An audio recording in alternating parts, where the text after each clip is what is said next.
Thank you, Paul, and good morning, and thank you for that lovely evening last night to those who organized it. That was really nice. Maybe a little too much wine. Anyway, before I start my talk today, I would like to comment on a few things that were said yesterday and to sort of give a different record of some of the things that I think are important for us to consider. First, I don't think we should be so uncritical in our embracement of total worker health. I have said this a number of times before. I think this is an area where NIOSH should not be involved. I don't think it's within NIOSH's legal authority, and I don't think it should be spending its limited budget on that. There's still an awful lot to do, as I will explain in my presentation, in basic occupational safety and health, including a tremendous rise in our fatality rates in the last 2 years that we are not at all addressing or even recognizing. So when we get all of those things resolved, then maybe we should consider the other aspects of health as well. It's not that I disagree with the notion that health is caused by both personal risk factors or by workplace risk factors. It's also not that I disagree with that we shouldn't bifurcate people the way that we do now, with one health life in the workplace and one health life outside the workplace. But it's rather what we can do in the workplace. The workplace, at least in the US, where the employment contract is based on property law, is inherently a coercive environment. I don't have to say Harvey Weinstein to remind you of how much power an employer or the manager appointed by an owner has. I don't need to remind any of you that I'm sure all of us has been at one time or another in a situation where we feel that the employer has abused his power over us. I'm sure there's not been one time when we felt that the employer wants us to do something that we don't think is right. Not once, not one of us. And that has to do with health as well. And that's why the health workplace is not a great place to try to push our beliefs about health on other people. That's my main concern about total worker health. The second point I want to talk about is intermediary organization and reaching SMEs, and I'm going to talk a lot about that in my presentation. Yesterday, we heard a lot about organizations like the Chamber of Commerce and other employer organizations being great intermediaries. But I would beg to differ with you on that. I have not seen any of these organizations support a stronger OSHA standard or stronger OSHA enforcement. I have never seen any of these organizations support a bigger budget for either OSHA or for NIOSH. And I think we should be very careful with who we say are our friends in these efforts. They're friends as long as they think it is good to be our friends. But if we want serious occupational safety and health, if we want safe workplaces and strong enforcement, then these are not the guys to go to. By contrast, I heard very little about trade unions yesterday. Surprisingly, virtually nothing about trade unions. And we wouldn't be sitting here today were it not for the trade unions. We would not have an Occupational Safety and Health Act in the United States without the trade unions. We would not have had in the last year a new silica standard. We would not have a new beryllium standard. We would not have a new guideline for occupational safety and health management systems that incorporates now for the first time multi-employer workplaces. Had it not been for the trade unions, we would not have any of this. We would not have NIOSH today were it not for the trade unions. Because many of you may not remember, but in 1990, NIOSH was just about redlined out of the federal budget. I remember that very well, and I remember the huge struggle over NIOSH's budget. And were it not for the trade unions, that fight would not have been won, even with Senator Byrd from West Virginia being a strong proponent at the time. And it's not like there aren't intermediaries out there that reach small and medium-sized enterprises. The unions have a history of 60 years of developing what's known as multi-employer approaches to safety and health. These are trust funds that deliver health benefits. When Ms. Dreyfus recently, the actress, announced she had breast cancer, she said she was very lucky because she had a really good union health plan. That's the Screen Actors Guild's health plan, the union health plan that she was relying on. We have these, we have pension funds, we have training funds, we have vacation funds, we have all kinds of funds for workers who are in small enterprises or in contingent work, in industries like retail and wholesale, transportation, entertainment, and construction that I will talk about. And these have been there for a long time, and there's no recognition of them. There should be. So, I just want to say that there are lots of things that should be considered more critically than it's being done so far in this conference, and that should be discussed amongst us. And these are some of the things that I encourage you to take into account today as you go through your deliberations. Now, let me talk about my real presentation. I've titled it In Good Hands, and I hope that becomes self-evident as we go through it. I want to thank my colleagues at CPWR for making me much smarter than I really am. And CPWR is the Center for Construction Research and Training. It administers the National Construction Center, which NIOSH funds, among other things. And it is a leading center, probably the leading center in the world today, maybe together with the Korea Safety and Health Agency, the Safety and Health Agency, in the area of construction safety. And they do a great job. And I'm now their advisor, or have been for the last 20 years. This is a Vision Zero presentation. Last month in Singapore, the International Social Security Association, together with the World Health Organization and the International Labor Organization, launched something we've been planning for the last 3 years, which is known as Vision Zero. Now, there are lots of Vision Zeros out there, including the Traffic Vision Zero campaign here in Denver. But the original Vision Zero actually stems back to the work to occupational safety and health, to workplace safety. Started with DuPont many, many years ago. And the idea with this campaign is that workers should leave the workplace in as good a shape as they arrive each day, and they should be able to have a lifetime career without occupational disability or death. It's as simple as that, and that should be possible, including in high-risk industries like construction, and I think I will demonstrate that in a bit. So I encourage you to get involved in this campaign. Go to their website, visionzero.global, and take a look at it. This is exciting stuff. Singapore was the first country to sign up to become a Vision Zero country.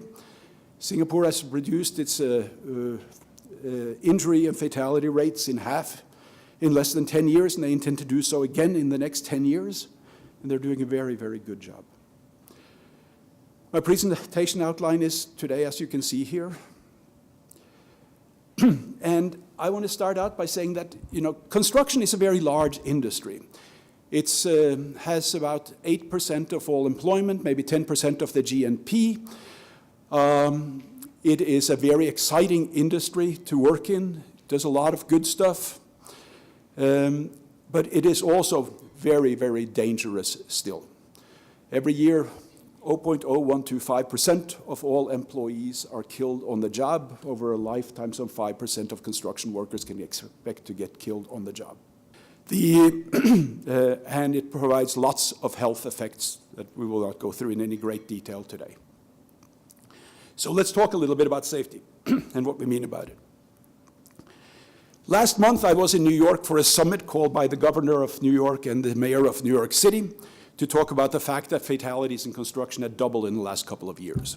The head of the New York Building Permitting Department went through every fatality in 2017, and they were all truly pathetic. There were people falling off roof edges through holes in roofs because there were no railings set up. There were people being killed when trenching was being done and it was not shored properly and they collapsed. There was one particular accident where a crane collapsed because it was carrying a load that was 6 times higher than what was rated for that crane. And that killed the crane operator and also one worker who was riding the load that you should never expect in this day and age. There were such things that we could never have experienced, and they were all among new employers who have come into the industry in the last couple of years, all among small, incompetent, unqualified employers that should not be in an industry as dangerous as construction. But they were. Since we have been doing great in construction safety and health in the last 25 years. By 2010, about 50%, the rate of fatal injuries in the industry had declined by about 50%. And that was, of course, at the depth of the recession which started in 2008. Between 2008 and 2010, 25% of all employees and all employers in the construction industry disappeared. Over 2 million workers went out of the workforce. Some 170,000 employers fell by the wayside. And the fatality rates went down as a result of it, because those were the most marginal employers and employees who disappeared from the industry. Then in 2014 and 15, when the economy started to pick up again, we saw an influx of new employers, unqualified employers. And today, when there's a very severe shortage of employers and workers, we have very marginalized and unqualified employers coming in, claiming that they can do work, and getting hired by desperate owners who want to build a house or whatever, and not being able to find somebody qualified who's available. And so we've seen a big increase, a 20% increase between the lowest rates that we measured, which were in 2012, and what we measure now. Oops, I better speak faster. This is going to take a while. So, in short, all the gains that we made between 2000 and 2010 have been wiped out by the backsliding that we've seen since 2014. Now, this was not a surprise. CPWR predicted that this would happen in its last 5 years, but it also said there's nothing we can do about it, because there is no industry that is more short-sighted than the construction industry. No industry that is willing to plan ahead. No industry that is willing to think beyond. If we build it, they will come. That is the slogan in the construction industry. If they build it, they will come. We'll hire people. This is what will happen. Now, I said that the construction industry is a leader in risk.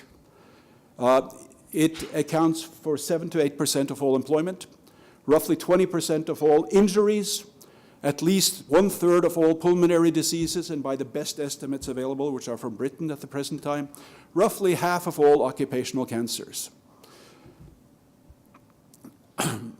As you can see, in terms of fatalities, I said it's not the most dangerous industry. Mining and agriculture are more dangerous.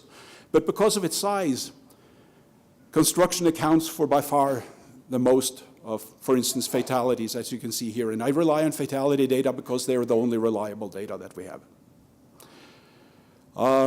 And as I said before, we saw a very nice decline, even compared to other industries, in the red line for construction over the last 25 years.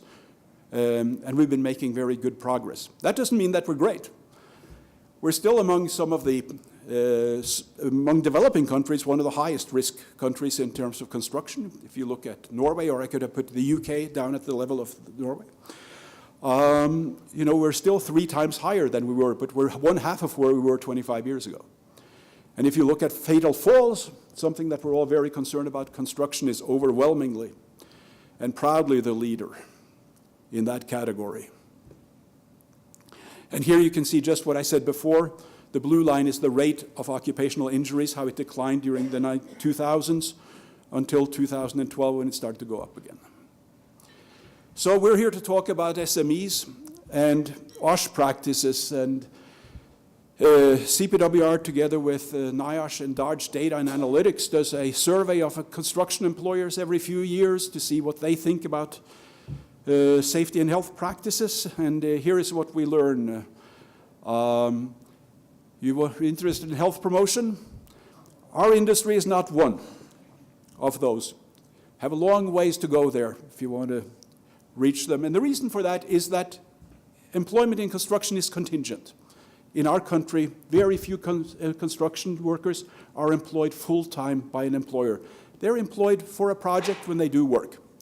And in the larger construction, they're employed out of unions who have hiring halls, and employers call up and say, we need some workers, and they send them out. So if you look at health promotion at work by employer size, you can again see that among the SMEs, it's virtually non-existent. If you look at, oh, this is unimportant. I don't have time to go through this.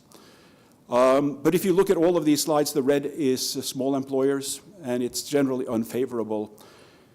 We look at 5 major safety and health practices that any employer ought to embrace, and if you look at that among small employers, it's very, very low. And even surprisingly, among employers with 50 to 100 employees, it's low. So how do we cause some safety out there? It's possible to cause safety, just as it's possible to cause risk. And CPWR has developed over the last 3 years, the last 10 years, I'm sorry, a guide for strengthening job site safety culture and safety climate. And it consists of these 8 basic traits that every employer ought to embrace, and they're not that hard to embrace. Demonstrate management commitment and leadership, align and integrate safety, ensure accountability, improve safe supervision and leadership, empower workers, improve communications, very, very important, training and encouraging owner and client involvement. I'm going to talk about that because that's not just a construction thing, even though you might think so. It applies to all industries and all of us. So I don't have time to go through all of this, how we do all that, but you can see it all on the CPWR website.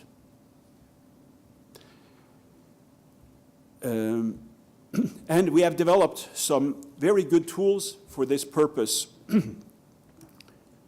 The first is what's called SCAT. It's a self-assessment tool that's available online that any employer can use to assess how well they score on any one of those 8 traits that I talked about, or elements, and within each element among all of the sub-elements. And they can compare their own performance to those of other employers similarly situated.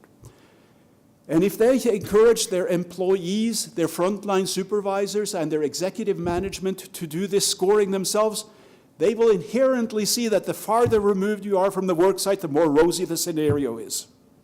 It's a very, very good realization tool that a lot of executives have said is very useful to them because they had no idea what was going on.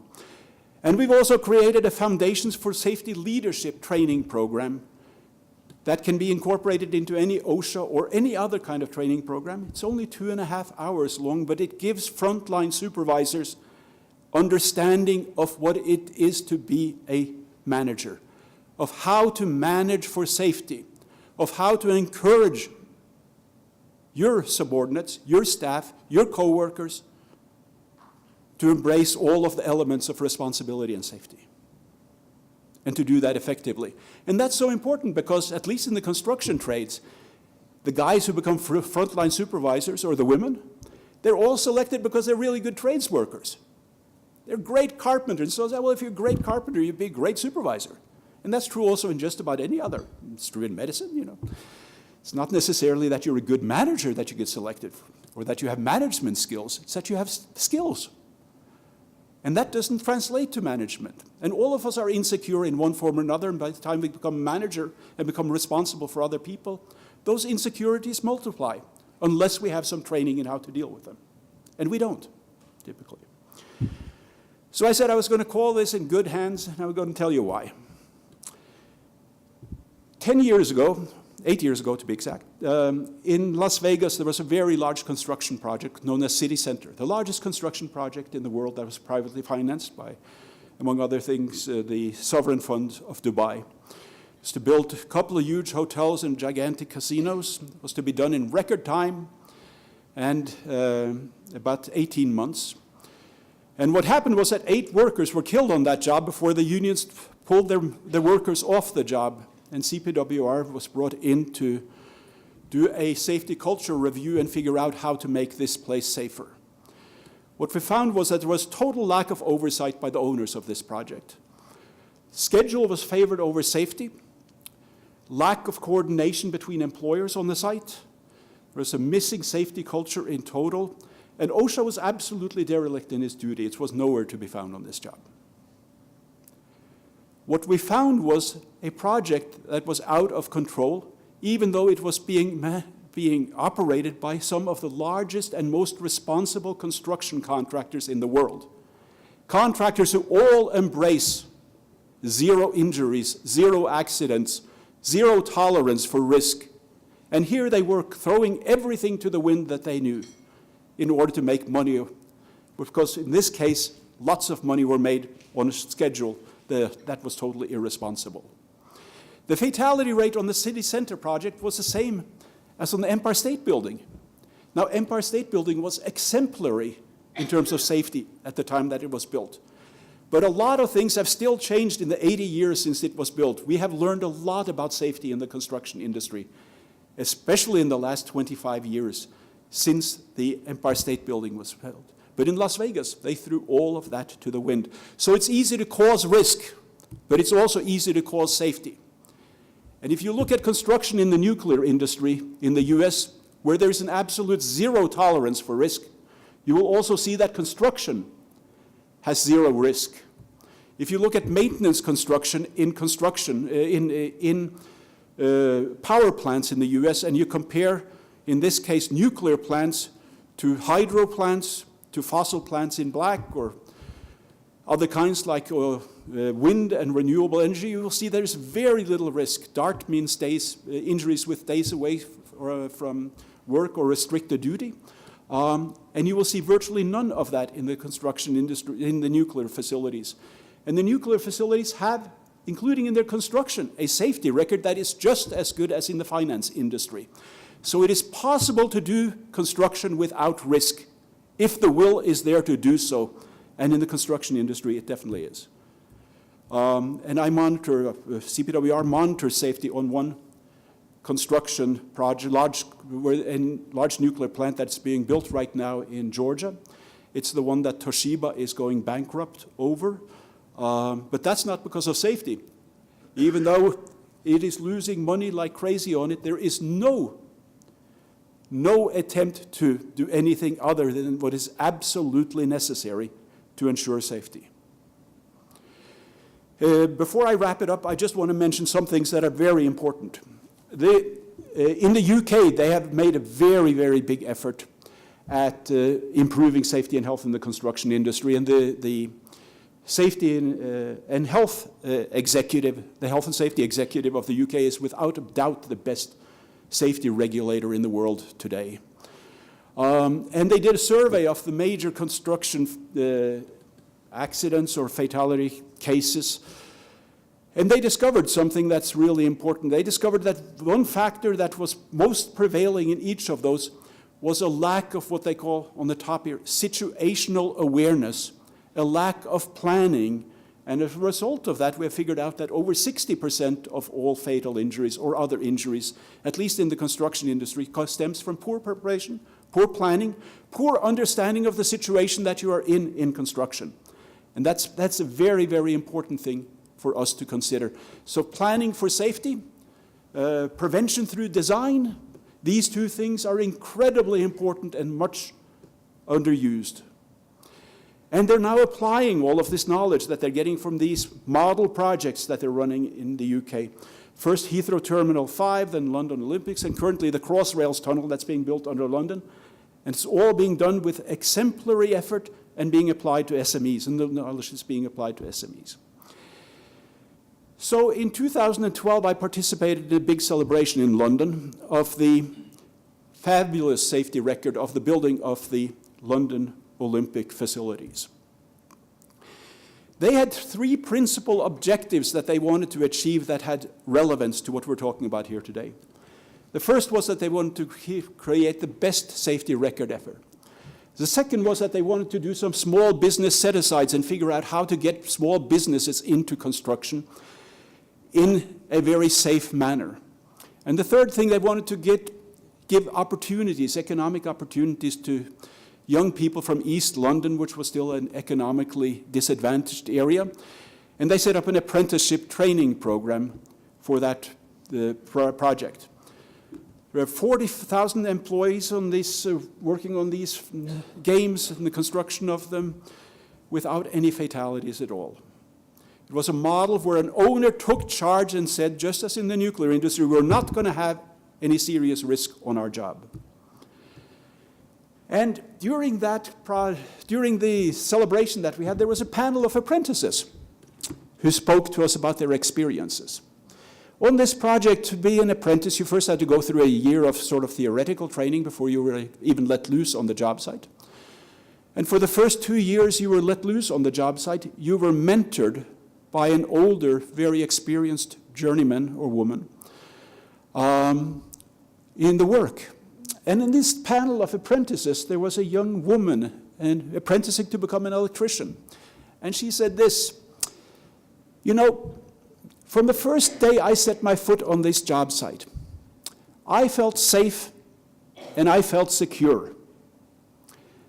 And she said, I felt like I was in good hands. I felt like I was in good hands. What a way to put what we are all aspiring to do. This is what we want to do.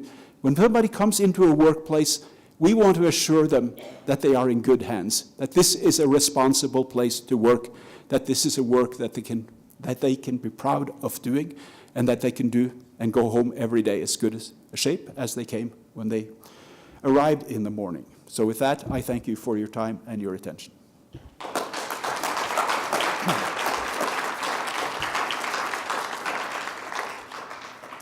you, Knut. We have time for questions. Please use the microphone.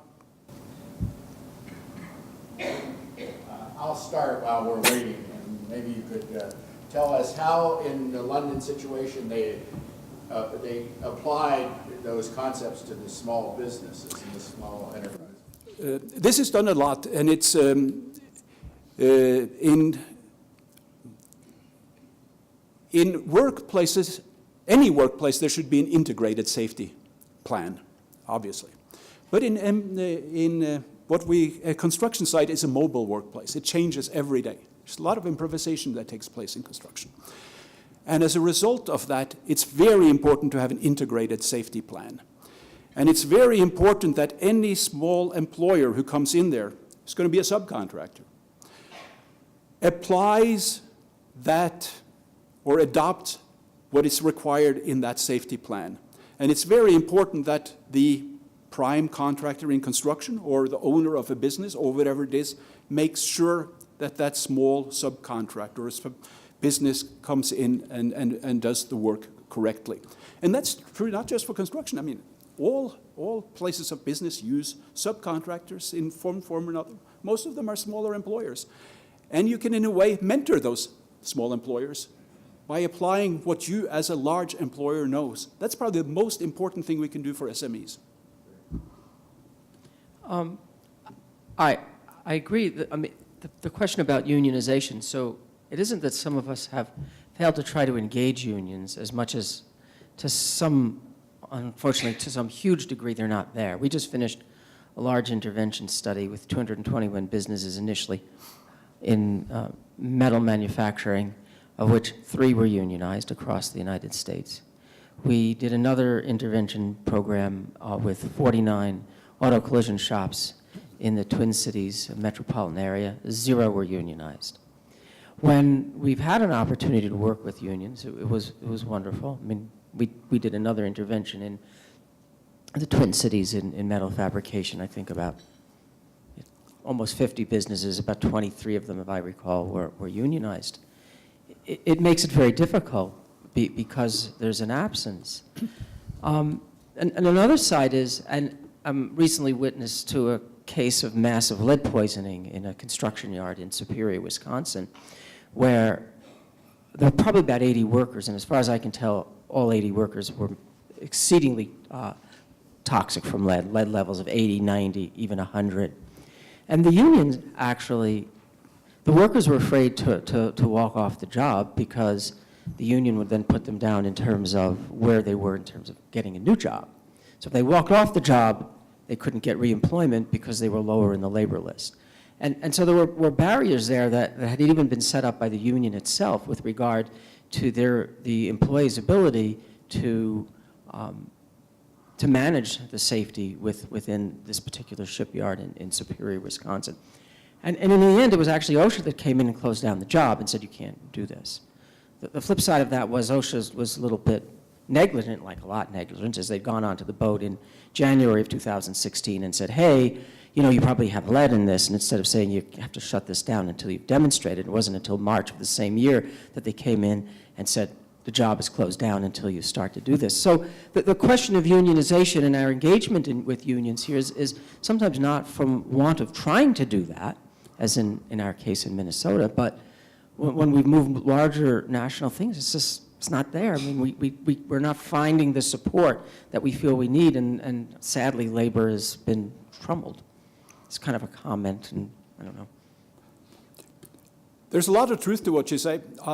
There's also a strong other side to it. Obviously, we have a very difficult time in the U.S. Our labor laws, our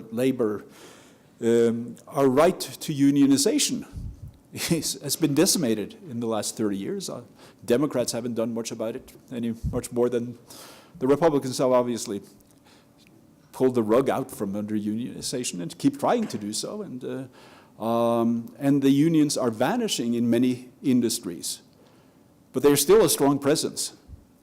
In the construction industry, there is a strong presence, not among SMEs typically, or not among those SMEs who work in residential construction and so on.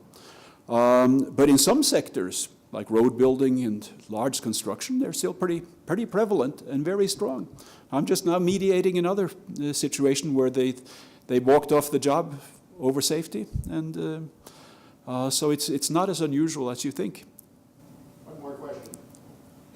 Hi, I have a comment and a question. Dr. Ringen, thank you for your presentation.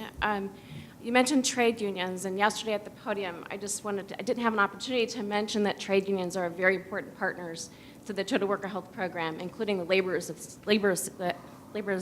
North America. And also, in regard to your comment about the chambers of commerce, David Michaels recently said about this small businesses that we need to go beyond our traditional efforts of reaching these small businesses and think more broadly. And you know, that's kind of where the chambers of commerce comes into play. You know, we need to expand our boundaries and reach these partners and educate them about what workers' rights are, how work influences the health in their communities. So I just wanted to make that comment, and I appreciate your presentation. I think that what you're doing in construction to help educate your indicators is I'd like to learn more about that. So thank you. Well, if you think you're going to educate the Chamber of Commerce about workers' rights, I think they know a lot about it already. And they certainly know a lot about how limiting them. But let me make one comment about the laborers, because I started the Laborers' Health and Safety Fund a long time ago. And it is a model of how total worker health should be actually implemented. The Laborers' Health and Safety Fund is divided into two different divisions. One has to do with occupational safety and health, and the other has to do with preventive medicine, health promotion. The health promotion side works through the health insurance plans, through the local unions' employee assistance programs or membership assistance programs and those kinds of things to strengthen those. That's done entirely separate from what's done in terms of occupational safety and health. And we did that intentionally because we didn't want the health promotion side to corrupt the occupational safety and health side, right from the start of the design of it. So if I can suggest to you that, thank you for bringing it up, giving me the opportunity to say so. If I were to design a total worker health program again, I would do just exactly that, divide it up into two different sections. Thank you.